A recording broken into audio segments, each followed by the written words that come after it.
आज के ट्यूटोरियल में हम सीखेंगे पाइथन लाइब्रेरीज के बारे में। पाइथन लाइब्रेरीज बनी होती है अलग अलग मॉड्यूल से।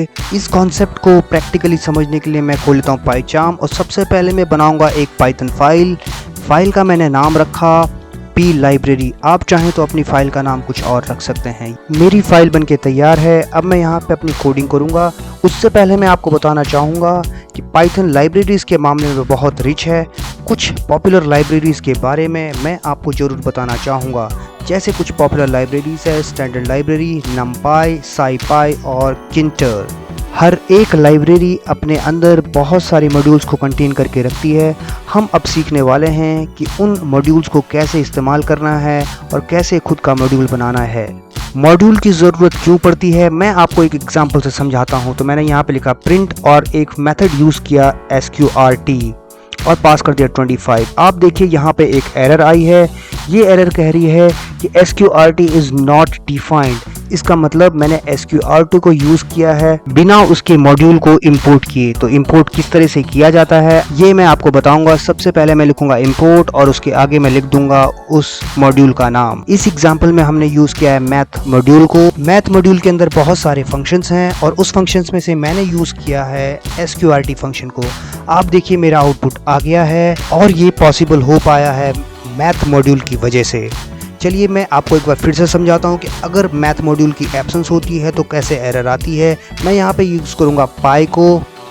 तो मैं यहाँ पे लिखता हूँ पाई। आप जानते हैं पाई की क्या वैल्यू होती है। मैं इस प्रोग्राम को करता हूँ रन और यहाँ पे ये देखिए ये मुझे एरर दे रहा है कि pi is not defined. Pi define नहीं है क्योंकि मैंने इंपोर्ट मैथ नहीं लगाया है, मैंने उसे डिसेबल किया हुआ है। मैं इसको एक बार फिर से इनेबल करता हूं और आपको फिर से रन करके दिखाता हूं। मुझे लिखना होगा maths.py और अब कर देना होगा इसे रन करते ही आपके पास आउटपुट आ जाएगा। ये देखिए यहाँ पे पाई की वैल्यू आ चुकी है और ये सब कुछ पॉसिबल हो पाया है इंपोर्ट मैथ से।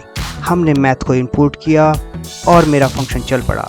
चलिए मैं इसे करता हूँ कमेंट आउट, इसको भी करता हूँ कमेंट आउट। कभी कभी हमारे पास ऐसी सिचुएशन भी आती है जहाँ पे मुझे पूरा मॉड्यूल यूज़ नहीं करना होता, मुझे करने होते हैं कुछ गिने चुने फंक्शंस।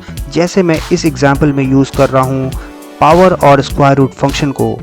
अब मैं प्रिंट स्टेटमेंट के अंदर लगा दूंगा पावर फंक्शन को और इसके बाद मैं लिखूंगा 2,3। अब करूँगा मैं अपने प्रोग्राम को रन और रन करने के बाद आप देख सकते हैं मेरा आउटपुट आ गया है।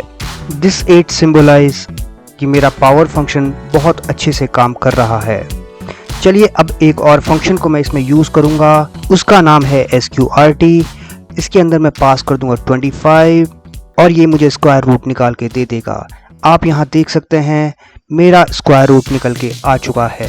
ध्यान दीजिएगा जब भी मैं मॉड्यूल में से किसी लिमिटेड फंक्शंस को एक्सेस करता हूँ तो मुझे फंक्शंस को डायरेक्टली यूज़ करना होगा। मैं आपको एग्जांपल से समझाता हूँ। अगर मैं मैथ डॉट यहाँ पे sqrt लिखता हूँ तो ये मुझे एरर दे देगा जो मुझे कहती है मैथ इज़ नॉट डिफाइंड। आप यहाँ देख सकते हैं। तो चलिए मैं इस लाइन को हटा देता हूँ। और एक बात का मुझे और ध्यान रखना है, जब भी मैं लिमिटेड फंक्शंस को यूज़ करता हूँ तो उतने ही लिमिटेड फंक्शन मैं यूज़ कर पाऊँगा जो मैंने इंपोर्ट करे होंगे। मैं आपको समझाता हूँ। मैं यहाँ पे एक पाई नाम के कांस्टेंट को यूज़ कर रहा हूँ। तो ये देखिए यहाँ पे इसने मुझे एरर दी। ये कह रहा है कि पाई इज़ नॉट डिफाइंड। ऐसा इस वजह से हुआ है क्योंकि मैंने पाई को इंपोर्ट नहीं किया है।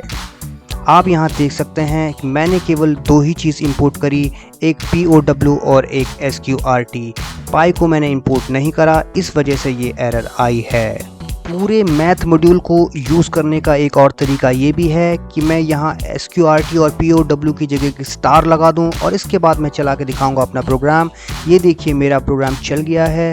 इसने सारे के सारे कॉन्स्टेंट्स और फंक्शंस को पहचान लिया है। जो भी कांस्टेंट और फंक्शंस यहाँ यूज़ हुए थे वो एक्सेस इजीली हो गए हैं।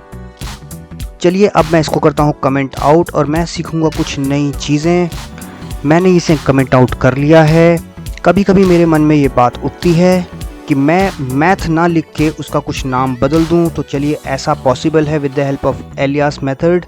यहाँ देखिए मैंने इंपोर्ट मैथ एज हेलो किया है। अब मैथ की जगह मैं हेलो लिख सकता हूँ। तो यहाँ देखिए मैं लिखूँगा हेलो डॉट और sqrt फंक्शन को मैं यूज़ कर सकता हूँ। इसके अंदर मैं कुछ वैल्यू पास करूँगा। मैंने किया 25 और आप देखिए यहाँ पे ये आउटपुट मेरा आ चुका है। ये सब कुछ पॉसिबल हो पाया है एलियास नेम की वजह से। यहाँ पे देखिए हेलो मेरा एक एलियास नेम है और एलियास नेम का मतलब होता है कि हेलो का दूसरा नाम मैथ्स है या फिर मैथ्स का दूसरा नाम हेलो है। तो आप चाहे तो मैथ्स यूज़ करें, चाहे तो हेलो यूज़ करें। एलियास नेम से ओरिजिनल नेम को देखने के लिए हम नेम नाम के कांस्टेंट को यूज़ करेंगे। तो मैं लिखूंगा hello dot underscore underscore name underscore underscore. Name basically एक कांस्टेंट है जो मेरे मॉड्यूल के ओरिजिनल नाम को बता देगा। यहाँ पे आप देख सकते हैं मैथ उसका ओरिजिनल नाम था और उसने मेरा आउटपुट निकाल के दे दिया है। और ये सारी बातें पॉसिबल हो पाई है नेम कांस्टेंट की वजह से। चलिए अब इसको भी मैं करता हूँ कमेंट आउट और अब टाइम आ चुका है हमारे खुद के मॉड्यूल को बनाने का। तो मैं यहाँ पे कमेंट्स में लिख रहा हूँ डिफाइनिंग मॉड्यूल या डिफाइनिंग यूज़र डिफाइंड मॉड्यूल। इसका मतलब होता है कि हम खुद के मॉड्यूल को कैसे बना सकते हैं। उसको समझने के लिए मुझे समझना होगा ये एनिमेशन। जैसे मैंने बताया Python library collection of modules होती है। हमारे पास अलग अलग मॉड्यूल्स होते हैं और हर मॉड्यूल के अंदर कुछ खास बातें होती है। जैसे हर मॉड्यूल का अपना एक डॉक स्ट्रिंग होगा, एक क्लासेस हो सकती है, ऑब्जेक्ट हो सकता है, वेरिएबल हो सकता है, फंक्शन और स्टेटमेंट भी हो सकते हैं। अब मैं अपना मॉड्यूल बनाना शुरू करता हूँ। मैं सबसे पहले डॉक स्ट्रिंग बनाऊंगा। तो डॉक स्ट्रिंग ट्रिपल कोट्स के अंदर लगती है। यहाँ पे ध्यान देने वाली बात यह है कि मैं जो अपना मॉड्यूल बना रहा हूँ उसकी सारी कोडिंग मैं किसी पाइथन फाइल के अंदर ही करूँगा।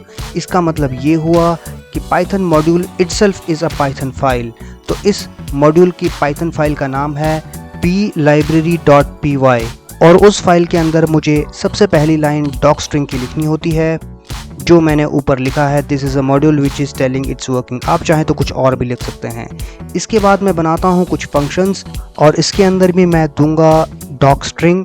एक अच्छे प्रोग्रामर की निशानी है कि वो हर फंक्शन के बाद एक डॉक स्ट्रिंग जरूर लगाएगा। आप चाहें तो इस डॉक स्ट्रिंग वाली लाइन को अवॉइड कर सकते हैं।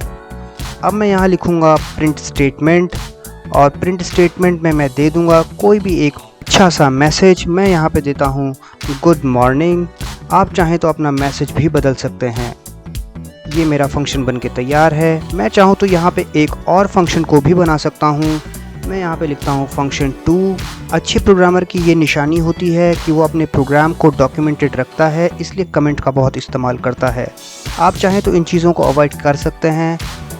अब मैंने यहाँ पे एक फंक्शन बनाया माई एड और 2 इसमें पैरामीटर्स पास कर दिए x, y और यहाँ पे भी मैंने इसकी डॉक्यूमेंटेशन लिखी है। डॉक स्ट्रिंग मैंने लिखी है इसकी this function is going to add 2 numbers. आप चाहें तो इस लाइन को कम्प्लीटली अवॉइड कर सकते हैं।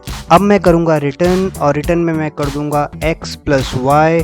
जो भी रिज़ल्ट होगा वो मेरा रिटर्न हो जाएगा। ये मेरा मॉड्यूल बन के तैयार हो गया है। अब मुझे इस यूज़र डिफाइंड मॉड्यूल को किसी और फाइल में एक्सेस करके दिखाना होगा। तो इसके लिए मैं बनाता हूँ न्यू फाइल और मैं इस फाइल का नाम रखूँगाplibrary2 और अब मेरी ये फाइल बन के तैयार है।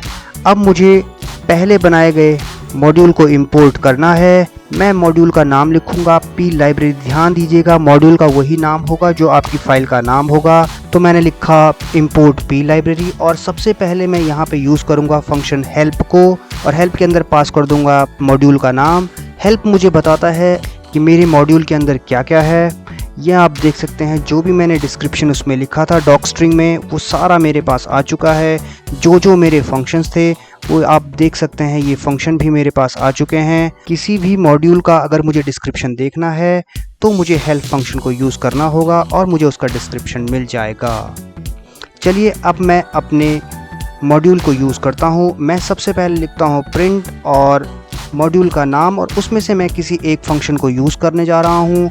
मैं यूज़ करने जा रहा हूँ ये सेकंड वाले फंक्शन को, माई फन नाम के फंक्शन को। अब मैं इसको करता हूँ रन और आप यहाँ देख सकते हैं इसका आउटपुट आ गया है।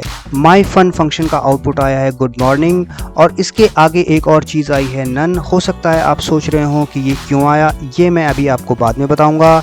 इससे पहले मुझे एक और फंक्शन को यूज़ करना है। दूसरा फंक्शन जो मैंनेplibrary नाम के मॉड्यूल के अंदर बनाया था उसका नाम है my add और इसके अंदर मैं 2 वैल्यूज़ को पास कर दूंगा। मैंने पास किया 4, 5।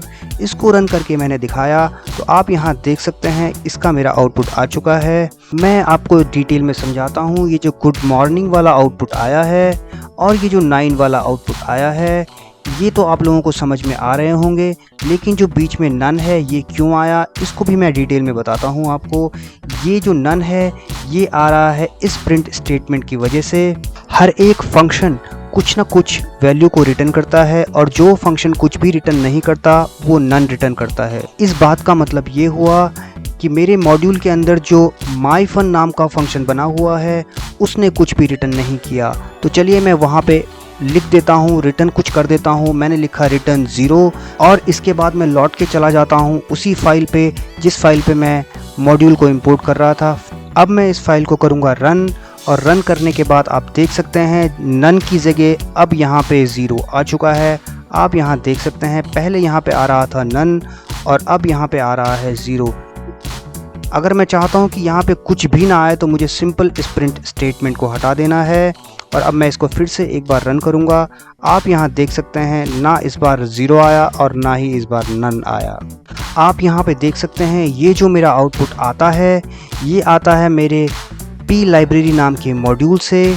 आप यहाँ पे देख सकते हैं जो आउटपुट आता है वो आता है पी लाइब्रेरी नाम के मॉड्यूल से और पी लाइब्रेरी नाम का मॉड्यूल खुद भी एक पाइथन फाइल है। आप यहाँ देख सकते हैं जो भी मैंने मॉड्यूल बनाया था वोplibrary.py फाइल के अंदर उसकी सारी कोडिंग करी थी। आप यहाँ पे देख सकते हैं और फिर उसके बाद मैंने उस मॉड्यूल को plibrary2.py फाइल के अंदर इंपोर्ट करा। इट सिंबलाइज कि हम मॉड्यूल बना के उसे कहीं भी यूज कर सकते हैं।